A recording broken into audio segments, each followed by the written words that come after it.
Good afternoon, everyone. For those I haven't yet had the pleasure of meeting, whether in person or online, I am Sue Ko, Chair of the Cardinal and Gray Society and a proud member of the MIT class of 1973. I'd like to personally welcome members of both the Cardinal and Gray Society and Emma Rogers Society to today's lecture. On behalf of myself and my husband, Victor Tom, proud alumnus from the undergraduate class 72 and graduate classes 73 and 81. I'm thrilled to be serving as the new chair of the Cardinal and Gray Society, having started my term earlier this year. It's an honor to be part of this extraordinary community. I'm eager to connect with all of you as we continue to contribute to our society's vibrant legacy. We have hundreds of Cardinal and Gray members from all over the world registered for today's program, a testament to both our speaker and the enduring bond we share as part of the global MIT community. Today, we're excited to learn about MIT's Urban Risk Lab, an interdisciplinary hub for design research and climate action that enhances community resilience and our collective capacity to adapt to climate change. Now, I'm honored to introduce today's speaker, Miho Mazereeuw, MIT Associate Professor of Architecture and Urbanism and Director of the Urban Risk Lab. Before joining MIT, Professor Mazereeuw taught design at Harvard University and the University of Toronto. She's an Arthur W. Wheelwright Fellow, a prestigious award given to early career architects for outstanding research proposals. She's currently writing a book titled Preemptive Design, Disaster and Urban Development Along the Pacific Ring of Fire. Professor Mazereeuw's expertise in architecture, urbanism, and climate change places her at the forefront of interdisciplinary studies in climate preparedness. Please join me in welcoming Associate Professor Miho Mazereeuw. Thank you so much, Sue, for the introduction, and thank you all for joining from wherever you are, different parts of the world and different time zones. I'd like to start with sharing some slides. I really wish I could see you all because it's a great opportunity for me to also learn from all of you. But I think there will be a Q&A session closer to the end where hopefully we can have some conversation through your thoughts as well. So I'm going to share my slides.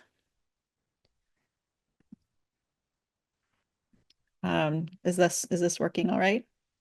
You can see my slides. Thank you all for coming. I titled this presentation Designing for Uncertainty, really thinking about climate action through these different lenses of mitigation, preparedness, recovery, and response and recovery. I'd like to share a little bit about the Urban Risk Lab and some of its projects, and then in the end talk a bit about my new role within the Institute as well. And hopefully in that last part, we can have your participation as well. So the Urban Risk Lab, we develop methods and technologies and prototypes to embed risk reduction and preparedness into the design of cities. So really, we're trying to increase community resilience. And we do this through many different modes of operation. So some of our projects are leaning more towards policy, working with large organizations such as the World Bank or FEMA, the Federal Emergency Management Agency in the US. Some of our projects are built structures, houses, pavilions, benches, and sometimes products. And then a large part of our work is also developing different kinds of software platforms and technology, including using AI. And so we span a number of different kinds of projects. And really, as you all know, having been at MIT, it's because of MIT's special soup of being able to work in an interdisciplinary manner, reach out to faculty members in other departments, and then also having students through our Europe program for research really cross and join different teams as they find interest. And so bringing their own expertise with them and then joining our teams. In our lab, we emphasize action research. So not just research that then sits on a shelf once it gets published and only circulates around academics, although we do have to do that as well. But we really focus on action research where we contribute then to people and place, and sometimes it's in built object, or sometimes it's co-designing something. Sometimes it's co-designing software. So different ways of really working with people in different communities. In the lab itself, we are a mixture of architects, landscape architects, and urban designers. I have a background in architecture and landscape architecture. And then we work closely with emergency managers from many locations. We have people who are invested in computer science, and then also ethnography. And then, of course, we all work in education within MIT, but also education, learning from and learning with community groups, being able to share data with them that they may not have access to otherwise, but also learning about the different conditions that they live in and what the specific challenges are. And so as much as possible, we bring ourselves to these locations to really understand from people living in those contexts. Another important piece for our work is to do field work, especially after events like hurricanes or floods or earthquakes occur. We go to different locations after the first period of time where the rapid response is over, because we don't want to get in anybody's way, but we go and we try to understand what are the damages, what are the bottlenecks that happened. And then we bring that knowledge back into the lab space, into MIT, and design different kinds of, as you saw, different types of projects as the need has been shared to us. And then we take our designs, we test them out on the street. You might notice that this is Mass Ave. And so different projects get tested at MIT, broken at MIT, and then rebuilt and redesigned before they go out into the public. And then the last thing about our lab that we really try to do is connect the digital world to the physical world. And so this is an example of a project that we did with Fadi Massoud at the University of Toronto, working with county officials at Broward County in Florida. And we built this software platform where they can look at different types of storm surges and understand what the effects are on the city with many, many different layers, and use that for community meetings. So all of the data that we're able to collect gets built into a very user-friendly platform. And at the same time, we work on design decisions for the city and with the city, and also ways that they can represent and share their work with the public. And so that's what this long scroll here is sharing. So I'd like to share a little bit about myself. I am half Japanese and half Dutch.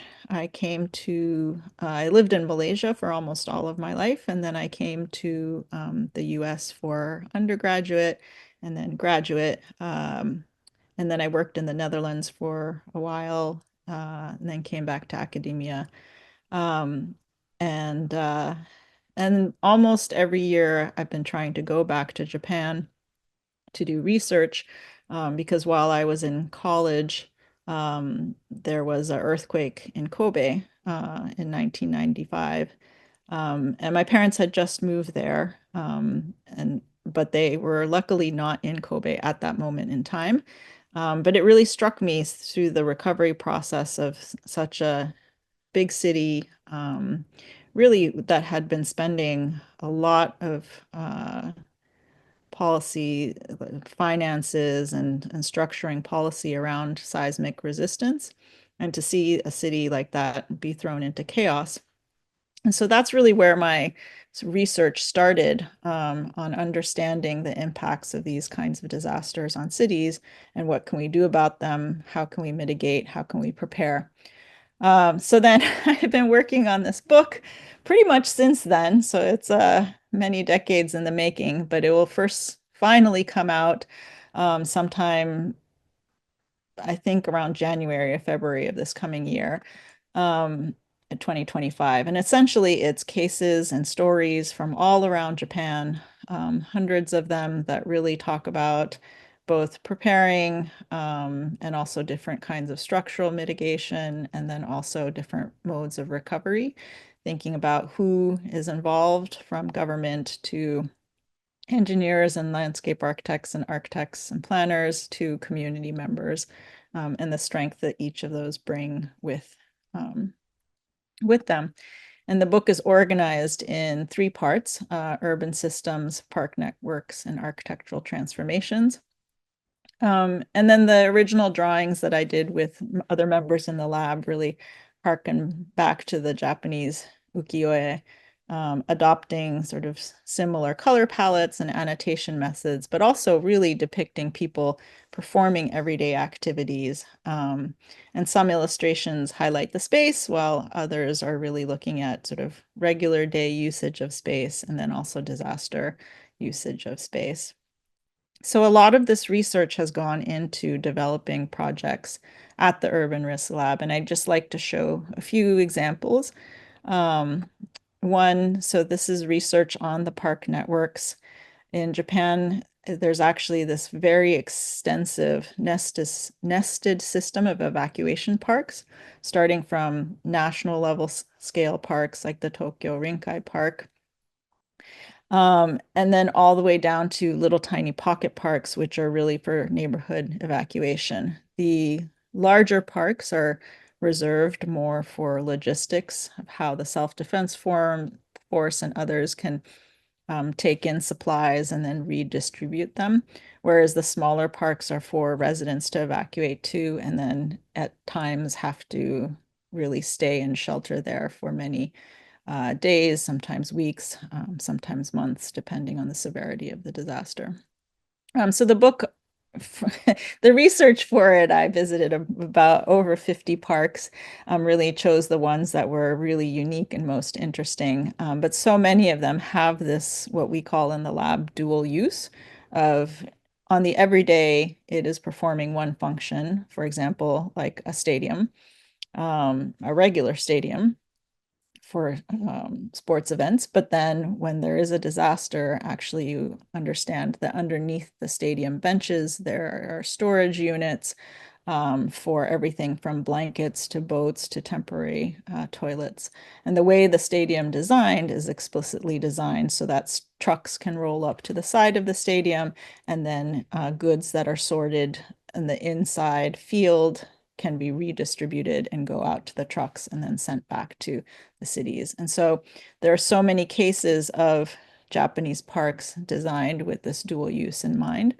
And this is one of my favorite ones called Hattori Rokuchi Park in Osaka. And it has these toilets, as most parks have toilets, but they're actually designed to be able to double in size because of these manholes that are outside of the bathroom, which can then become temporary toilets as well as the ones inside if there is a large evacuation to the site.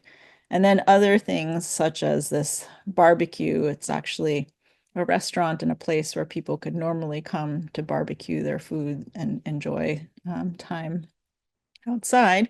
But if there is a disaster and a big evacuation event, then this is also the place where people can come to pick up supplies and to get food in these kinds of situations. And the person who runs this is also trained in this emergency preparedness as well. So these kinds of designs, which really are meant to be amazing parks for regular day use, but also have this additional use if some things should affect the city.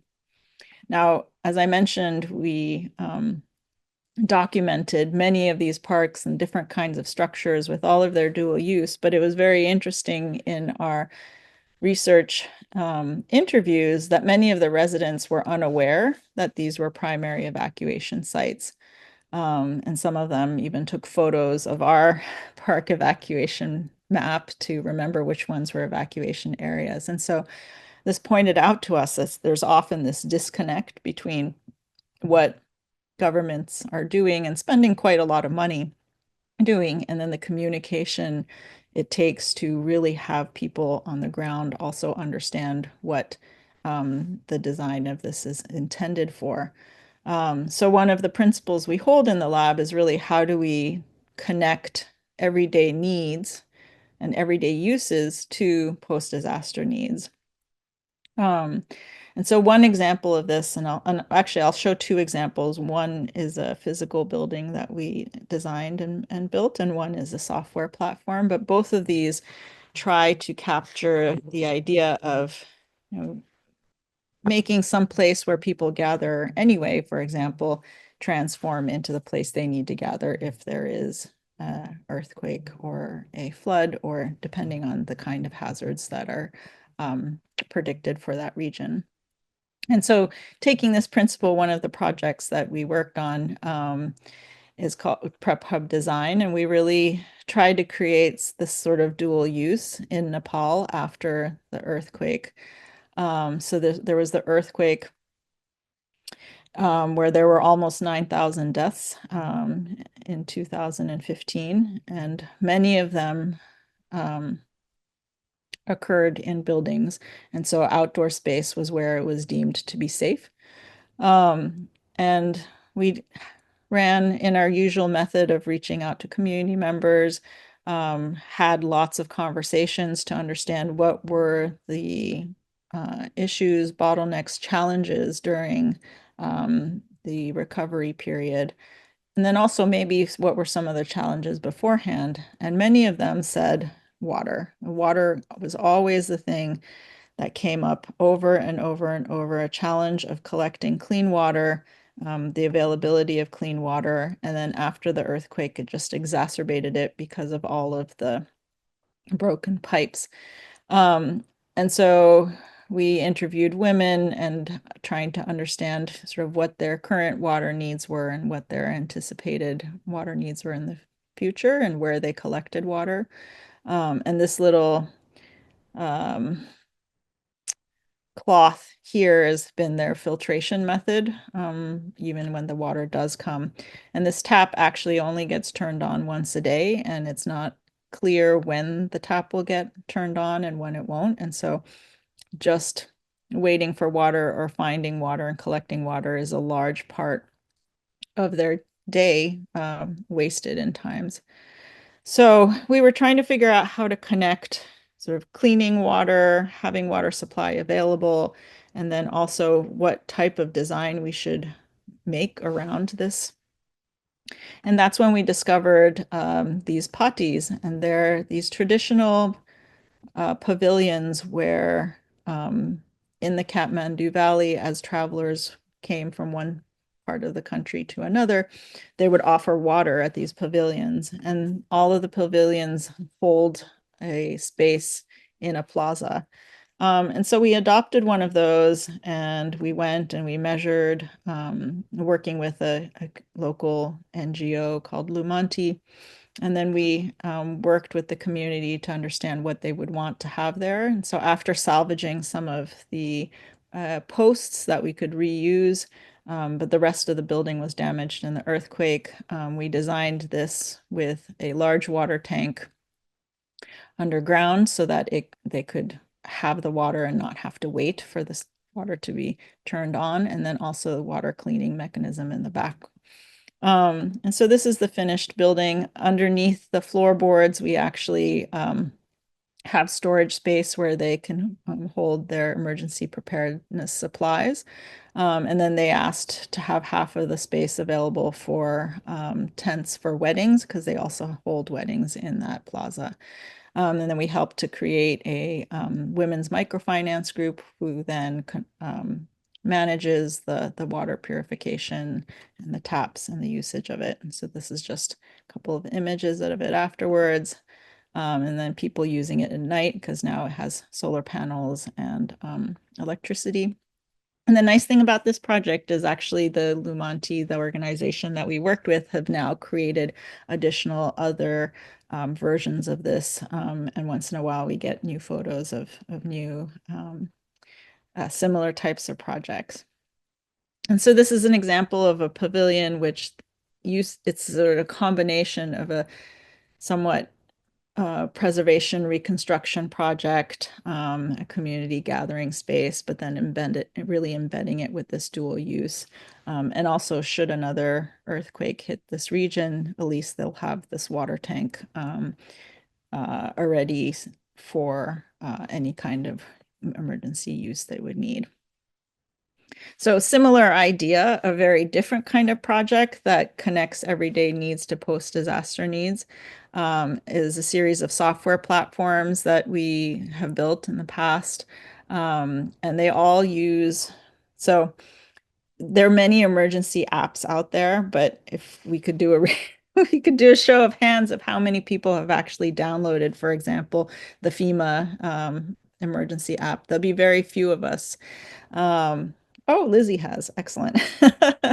But most people don't have these apps on their phone, and most people, if they do, they download it during an emergency. And so what this tries to do is this project tries to leverage the ways people are communicating information with family and friends, but then also a way to share that then with emergency managers. And so wherever we've worked on this project, and we worked on it in many different locations, we take well, it's not Twitter anymore, but we take things like Facebook Messenger, things that where people are already using to share information with family and friends about what streets are blocked or what areas have damage.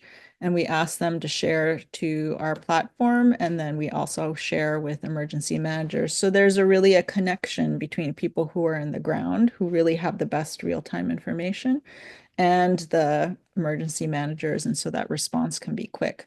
And then we really design each of these cards to be really as intuitive as possible, easy to use as possible. And this project has grown in a few different ways. We've used it in many different places, one of them being in Japan. And in Japan, they asked us to develop one where we could coordinate resources between different shelters. And so it's also developed into something that people could see in real time. So the public also gets a real-time map of this, what streets are blocked, what intersections you can't go through, but then also what shelters are open or what shelters are damaged. And then the shelter managers can coordinate the different kinds of resources they need. And then we learned from this project that often for emergency managers, it's still too much information that's coming in in real time, even though everything is geolocated, and so they don't have to then wade through social media to actually find relevant information. It's still a lot that comes at the same time. And so we've been working on using different kinds of machine learning to assess and prioritize which ones should be looked at first, and then having emergency managers come back through the training modules and looking at what part the computer has recognized in terms of making its decision. And if it's incorrect, then the emergency manager, is able to go and change this. And then another way we've been utilizing machine learning is capturing CCTV data. We've been working on this in Bangkok and a few places in Japan, but capturing the CCTV data to then also highlight when it's really getting urgent for different locations so that emergency managers know what the conditions are at that point in time. And so the machine analyzes the image and then sends an alert. So these are two very different projects, but both of them ride on the idea of, instead of reinventing the wheel, if people are already communicating with each other using Facebook Messenger, then how can we leverage that and ask them to share the information on the ground with us as well? Just a couple more projects. And then I'd love to have a conversation with you. But another thing that we've been studying quite a lot, this is an image from temporary housing in Japan after the 2011 tsunami. But understanding who the manufacturers are, what the cost points are, what's good about their design, what's not good about their design, how their network works, what's the efficiency in that. And then we've had the opportunity to also work with FEMA. And then they asked us back in 2017, after Hurricane Irma and Typhoon Yutu, to really look at their housing, their current temporary housing structures. And so we traveled to all of these different locations, Hawaii, Guam, Puerto Rico, and try to understand what's really at issue here. Because wherever you are in the continental US, if your home is damaged to a certain extent, then there should be a trailer or a manufactured housing unit delivered to your home. If the land is still able to be used to host a home. But these sort of island communities, because they can't just put a manufactured housing unit on a truck, they end up sending these Selena homes. And these Selena, they're actually just tents, and many people have had to live in this kind of tent for several years until their home gets reconstructed. And so we were asked to revisit this and see if there isn't anything better that can be built and designed and built. And so we studied the logistics network within FEMA to understand what would be the best way to figure out how to provide a safer home. We also studied all of the different codes necessary, different thermal comfort standards, since all of the places we were thinking and working in were tropical island contexts, international shipping container standards, and then also, what are the wind and seismic loads? So 195 miles per hour wind speeds from Guam, and then seismic loading needs for the island of Hawaii. And so these are really the two maximum standards to design for. And then, of course, making sure that there's universal design standards for ADA accessibility. So after a lot of different design iterations, we ended up designing something that can be delivered on a truck. And actually, although it looks like a container at first, it's really only the 4 corner points that make it similar to a container, because those corner points are what is important for lifting the unit onto a ship and for it to be able to travel by ship. So this is an image of the inside, where there's a small bathroom, small kitchen, and then living and bedroom space. And we designed it so that it can still be considered temporary. We designed these special foundations with a company called Pin Foundations, so that if necessary, the house can be packed up, folded back up, and then the pins removed, and then it could be moved to another location. And then we also really worked hard on the design of the back interface of the building so that it can be expanded upon and actually built into a full home. And the idea with this is, regardless of what the other part of the home is built out of, even if it's built out of informal materials, The unit itself that got sent there would be safe during another kind of storm hurricane event. So we did end up managing to get it prototyped. This is images of it. It passed the container shipping, the CSO, and so it is deemed safe to be shipped on a container ship. The unfolding precision was really important to us so that it could be set up within a day. This is some images of it unfolding. This is a short video, which I can skip some parts of it, but just to show you it's set up. This is images of the pin foundations. It can be brought on site by a standard pickup. And then this is a few shots of it being unfolded. So the main part of it can be unfolded and done in half a day, and then the insides for painting and adjusting some of the edges sometimes takes the second day.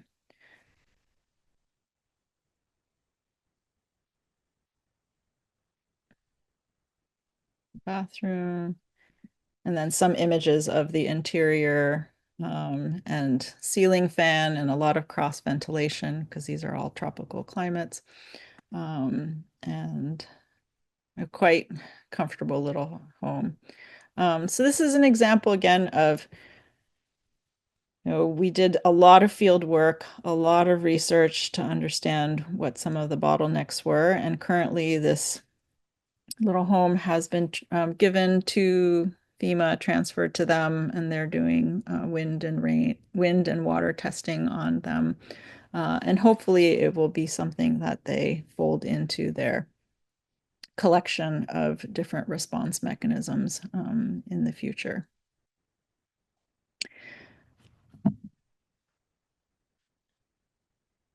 Okay, one more kind of lengthy project, and then I'd love to have a conversation with all of you. So another thing that we really focus in on, not just the recovery piece, but really understanding what preparedness, planning, mitigation can do.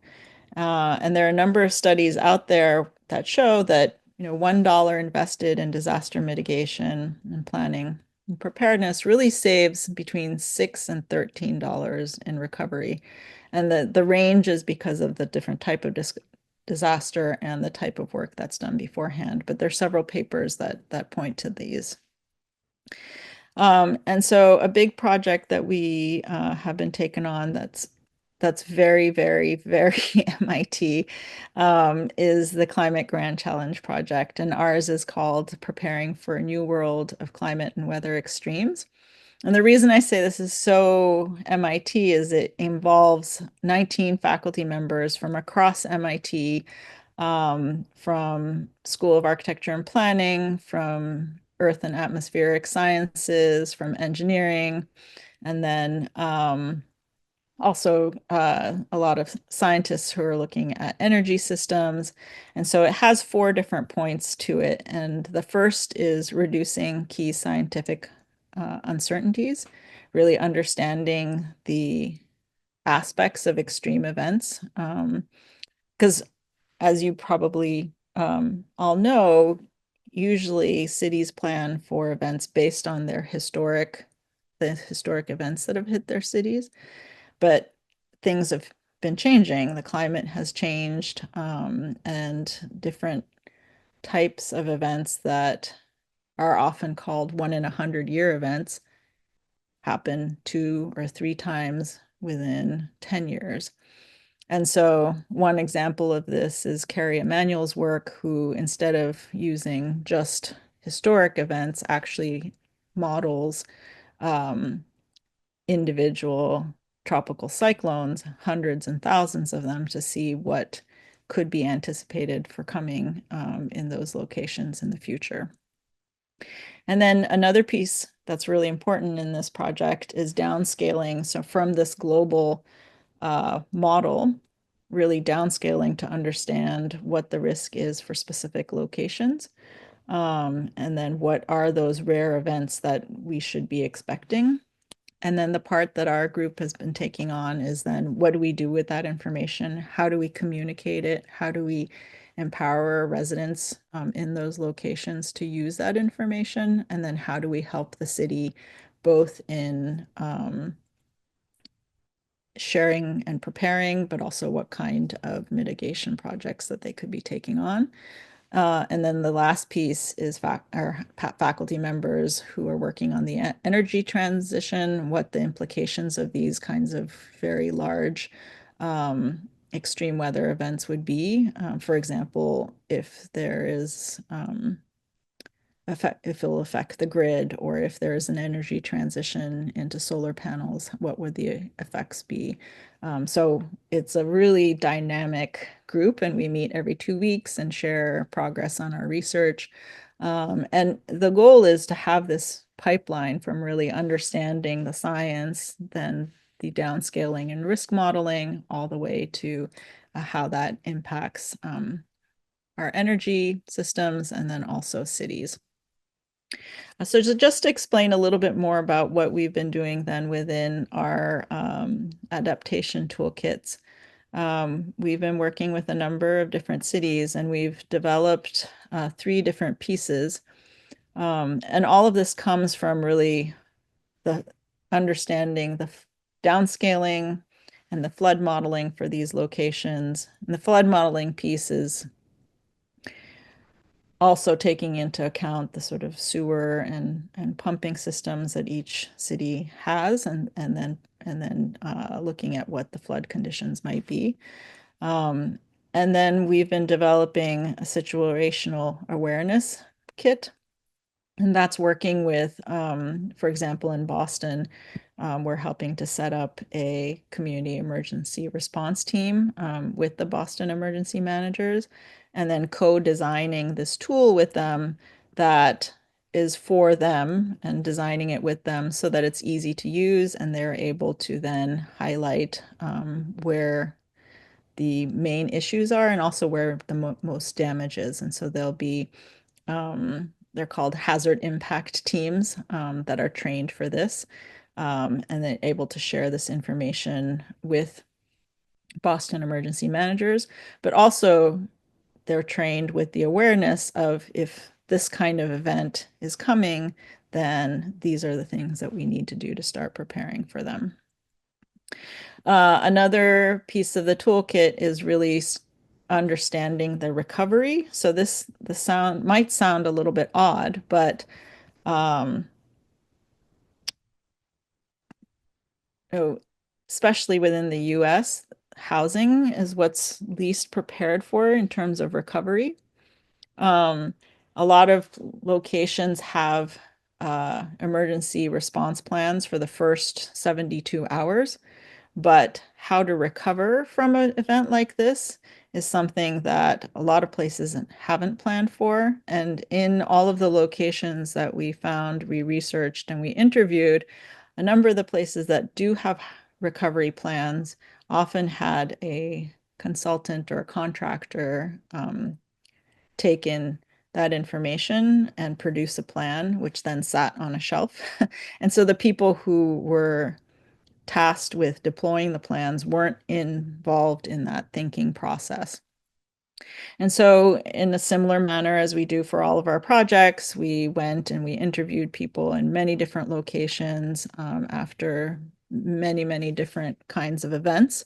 And then we understood that there's a national level plan and policy and funding, and yet how that then comes and touches the ground is sometimes there's a lot of different bottlenecks.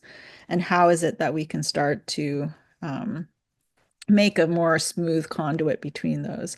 And I think this is especially important because there are a lot of federal dollars that come down for the recovery process, some from FEMA, some from HUD, the Housing and Urban Development Agency. But a lot of times these decisions are made during the moments of chaos. And so what we tried to do is develop this software platform that then brings in different people that sometimes don't even know each other if it's in a big city, and have them at the table before something happens. So we call this blue sky days. And so how can we have these workshops during blue sky days so that if something does happen in the city, then the recovery process can start much quicker. And then also we want it to really connect with the vision of the place. And so we really start with something that is about establishing long-term visions for the location. So the decisions don't get made in a ad hoc band-aid kind of way, but how do we take the recovery of the disaster to bring us to a better place as a city? And then, like I mentioned, it brings together a lot of different people. And through our interviews, we learned that there's some small towns where the public works officer is also the emergency manager. And so they don't have time to write a grant to be able to hire a consultant. They don't have to spend doing planning process. And that's why we decided to make this an online platform also, because then they can do it in small chunks. For example, during the lunches, they can gather different groups and work their way through this with workshops in the platform. So the platform is designed to give many examples and tips as they go along. It allows people to assign different tasks to people within their group, but it's essentially made to run various types of workshops. Hopefully, most of them are in person, but if people aren't able to gather in person, then the online platform can also obviously do it through Zoom. But it takes people through to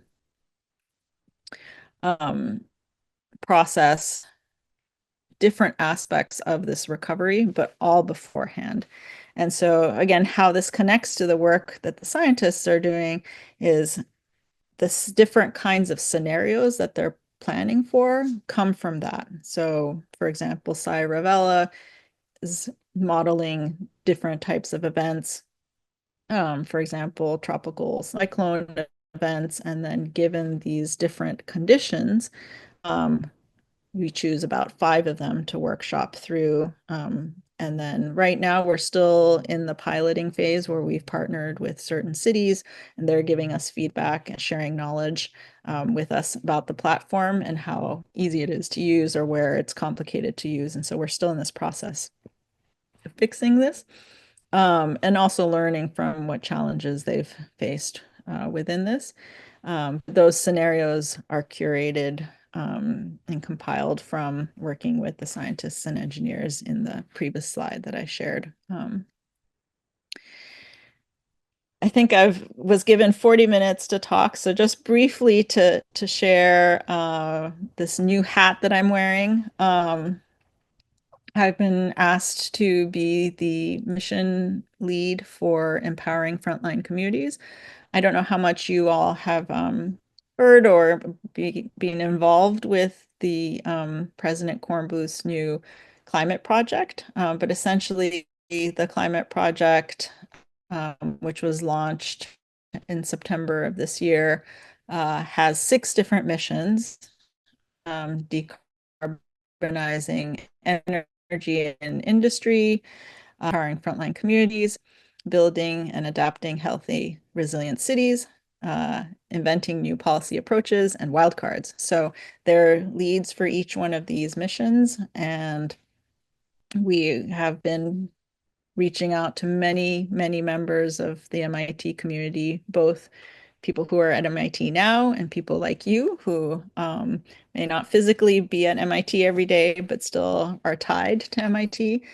And figuring out how we can bring ourselves together as a group that really cares and what kinds of big projects can we then launch and what are the game-changing projects, or as President Kornbluth says, not just moving the needle, but breaking the dial entirely. What can we do in order to change the course of what we're facing right now? So I've been asked to take on this task of really thinking about the frontline communities and how do we share information with them? How do we empower them to make change within their communities?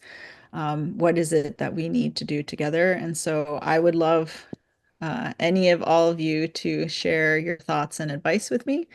It kind of, I see it as bringing us all to the table where there's government, industry, and communities, and then little bits of MIT who can help, who MIT faculty, alumni, and students, we can come together to really make change and hopefully change the course of where we're headed. And as you all know, it's, my mission of the empowering frontline communities is especially important to me because as climate change accelerates, the impacts are really most severely felt by those with the fewest resources to adapt.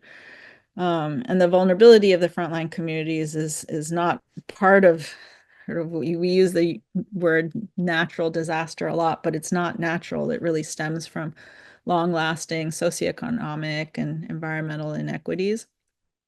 And so these communities across the globe face severe climate risks, but then they're often excluded from the decision-making process that could enhance their resilience.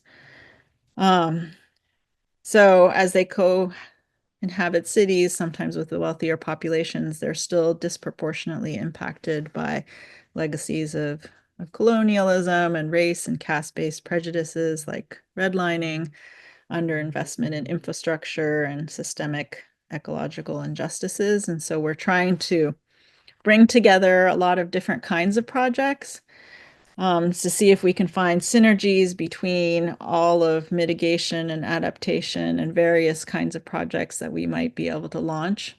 And so I would love to have a conversation about this. Any of your thoughts, any of the work that you may already been doing, and see how we can find ways to connect and make an impact in the world together. So thank you all for being here. I think there might, should I hand it over to you? We both have to go together. This is starting the question and answer period. And if you have any questions for Professor Mazereeuw, please submit it through the Q&A function at the bottom of your screen. And note, if you're really interested in one of the questions that's already posted, upvote it. Okay, we already have some questions here. And I'm just going to go through fast. Jake Hoffman asks, there is virtually no such disaster design in the US. How should the US move in the direction of such architectural preparedness? That's before a lot of you had. Yeah. Yeah, that's a really great question and something that we've been scratching at a bit by bit, trying to make an impact. I think that, you know, uh, it's starting to be taught in schools now. When I first started, so my graduate thesis was also on this topic, and I remember some of the reviews where people asked, "Why are you doing this?" But unfortunately, it is something that a lot of students are interested in now, and a lot of practices have started working on. And so I think that you will start to see these kinds of designs being implemented and thoughts. I do think that in almost all cases, the conversations with the neighborhoods are sometimes not as involved as they could be. And I think that's where we also need to change the profession to do that. But yeah, I would encourage sort of any kind of influence that you might have to be able to bring these kinds of conversations to the table. And I'm happy to share resources or information as needed. Yeah. Oh, here's a good one. What is the frontline community? So we had a lot of discussions about that. I was given that title, Empowering Frontline Communities, but every single one of those words comes up as things that we need to really discuss. I think the term was chosen um, in the past, other words like vulnerable communities or under-resourced communities have been used in the past. But I know from several interviews we've done, um, those communities who face these challenges are not vulnerable. Some of them are much more resilient than we are and do not like the term being called vulnerable. And so I think the leaders at MIT who chose this name was really trying to navigate and figure out what would be the best terms to use for people who are faced with these kinds of events much more often, and sometimes live in under-resourced communities. And so it's a long-winded way of saying all of those words in the title that I've been given can be challenged. Also, the word empowering, it sounds very top down, as though we, MIT, are empowering communities, where often it's the other way around, and we're just helping sort of emphasize things or scale up things or making some things easier, but it's certainly not a one direction kind of process. And but I did I did say once we started having all of these conversations, like I don't think we should spend time for months and months debating what it should be called, and we should just move to action. And then within that time where we're moving forward, we can find ways to adjust if necessary. From Matthew says, you haven't mentioned political will and action. Technology won't mean much without that. Comments? Yes. Yeah, timely question.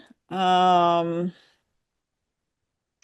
actually, even in past, say 4 years ago, where there wasn't a lot of political will and a lot of the grants that we wrote, for example, for NSF, we couldn't use the word climate in it. It's still necessary to move forward. And so I think that what we can do in academia, in this very sort of privileged place, is to move forward regardless and try to find ways to work with people who are in communities who acknowledge, regardless of the politics, that change needs to happen. Um, and keep moving forward. I agree that if there was political will that was consistent, a lot more change could happen. And I do think that, so Chris Knittel is the person who is leading the policy change mission lead. And so I do think that there are ways to tackle policy and really share the data needed to influence that, if I may be optimistic. Um, but anyway, it's a great question, and I wish you were here to talk to me about it as Much well. more on that. Yeah. One that I asked earlier. Sea level rise maps show the MIT campus. Mm. That's serious risk. It's from Peter Wonder. Mhm. Has your work and methodology given you insight into what strategy might be effective in dealing with that future? Yeah, that's funny that you asked that, because we were actually talking about that before you all entered the room. Um, we did a project called porosity mapping, where we developed a little software platform, and we recruited a number of students across campus to help us with mapping the porosity, meaning where are the openings, where are the vents, where are the broken windows. You would be surprised that even a campus like MIT has some ground level windows and doors that don't close properly. And then we also, working with Ken Stresbeck, who is a research scientist, modeled MIT campus with a great amount of detail to understand, if water flows in, where would it most likely flow in from, and where would it travel to, and what parts of the buildings are at risk. And I think for us, the project was exciting in its initial stage because it got a lot of students to really understand that they are part of the solution making and that they, it's like a stewardship thing where this is their campus and they are part of collecting this data and being able to share what could happen. Where we're at now is we've modeled all this and we know actually which labs and spaces in the basements of the building are at risk.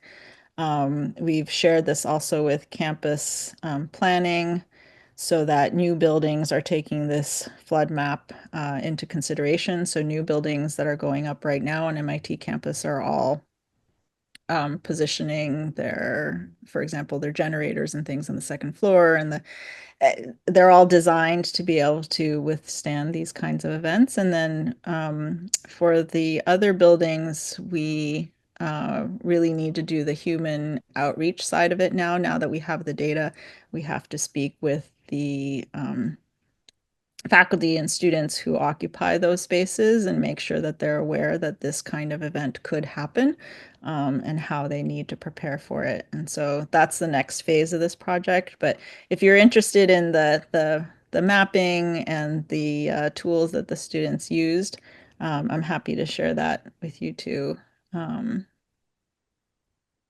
Yeah, just to get away from, MIT is like at our heart. That's why it's curious. It's like we always want to find out. So, Yeah, I'm sorry, I should have shared that project. no, It's no, no. There's so many other interesting projects that you're doing that it's just a tip of the iceberg, right? Yes, but let me say there are rumors floating about MIT having to move to another more western part of Massachusetts. That's not the case. There will be some flooding in the flood maps that are being predicted, but it's not to the level where the campus will have to shift. And there have just been rumors going around about things like that, so I want to dispel all of them. But there are things that we need to prepare for. Wow, I didn't hear about those rumors. There's a whole world now. You go to another one. Andrika earlier asked, extreme weather events can affect large number of people. Where can the temporary housing units for large number of people be stored? For example, case of tornadoes or hurricanes in the US. If it takes a day or two to unfold them, how can that be done quickly enough to provide adequate relief? Yeah, that's a good question. FEMA has two storage sites right now. The biggest one is in Cumberland, Maryland. There is a very large temporary housing storage site, and they usually have about, I think it's around 5,000 temporary homes. I think the unfolding is not really as much of an issue as you can imagine, depending on where the event happens when FEMA's current manufactured housing units get trucked. So it could take, if it's something that happens on the West Coast, it could take quite a bit of time for that um, home to get trucked from Maryland to the West Coast. And so I think there have been discussions about having numerous locations for storing the temporary homes. Um, but right now, as I know of, there's only two. Wow, didn't know that. Thank you. Let's see. Some really nice questions here.